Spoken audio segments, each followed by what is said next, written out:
Ini adalah keris kutukan. Barang siapa yang memiliki keris ini, maka dia akan terbunuh oleh keris itu sendiri.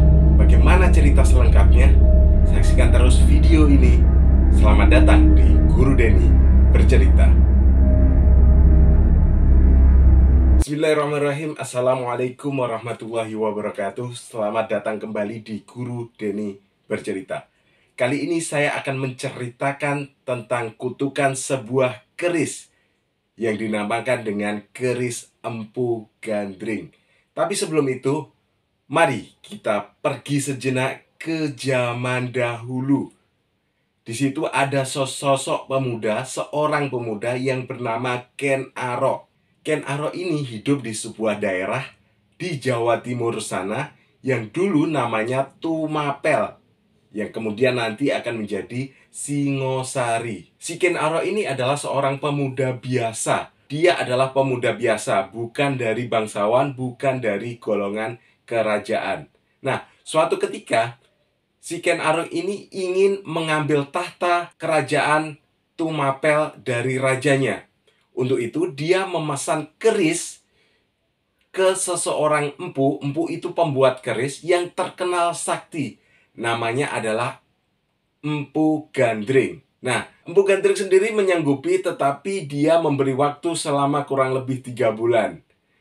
Tetapi sebelum 3 bulan, Ken Arok datang untuk meminta keris tersebut. Apalagi Ken Arok bilang dia akan segera mengambil paksa tahta dengan menggunakan keris itu. Empu Gandring ini yang tahu bahwasanya kerisnya akan dibuat sesuatu untuk jahat dan memang belum selesai juga, maka tidak mengizinkan keris tersebut untuk diambil oleh Ken Arok. Maka dengan penuh amarah, Ken Arok mengambil paksa keris itu dan membunuh Empu Gandring menggunakan keris tersebut. Singkat kata, dia membunuh Empu Gandring dengan kerisnya sendiri, yang kemudian dikenal dengan keris Empu Gandring. Sebelum dia meninggal, waktu sakaratul maut lah si Empu Gandring ini, dia mengucapkan sesuatu kepada Ken Arok yang itu nantinya akan menjadi kutukan. Ucapannya kurang lebih seperti ini. Barang siapa yang memegang keris ini, yang menguasai keris ini, maka dia akan terbunuh oleh keris itu sendiri. Apakah kutukan Empu Gandring ini terbukti? Nanti kita lihat. Tapi sebelumnya kita kembali dulu ke Ken Arok. Nah, Ken Arok sendiri itu tadi kan sudah saya ceritakan bahwasanya Ken Arok itu adalah seorang pemuda biasa.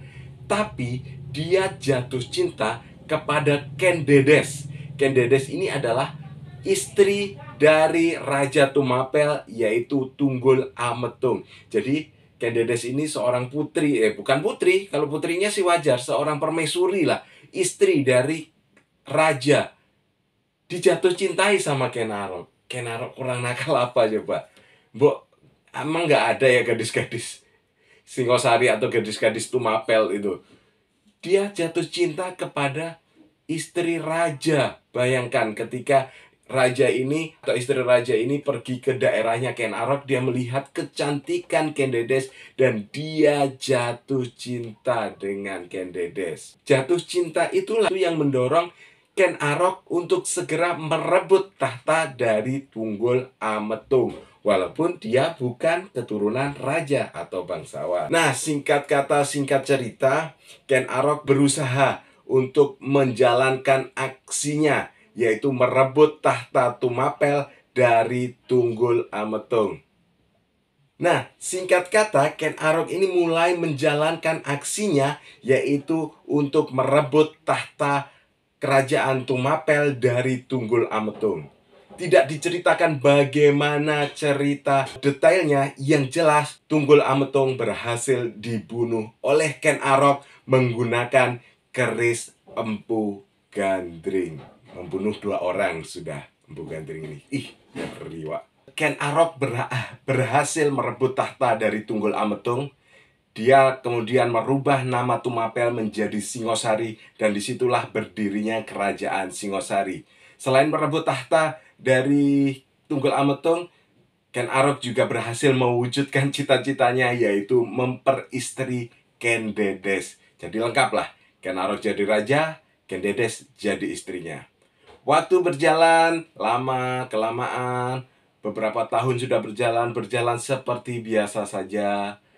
Nah, untuk diketahui Ken Dedes ini membawa seorang putra dari Tunggul Ametung yang nantinya menjadi putra tiri dari Ken Arok. Namanya adalah Anusapati. Nah, ketika Anusapati ini sudah dewasa, teman-teman, sudah dewasa, dia tahu dong, nggak tahu dari mana ceritanya, yang jelas dia tahu bahwasanya bapak kandungnya, Tunggul Ametung itu dibunuh oleh bapak tirinya, yaitu Ken Arok. Dendam kesumat dong.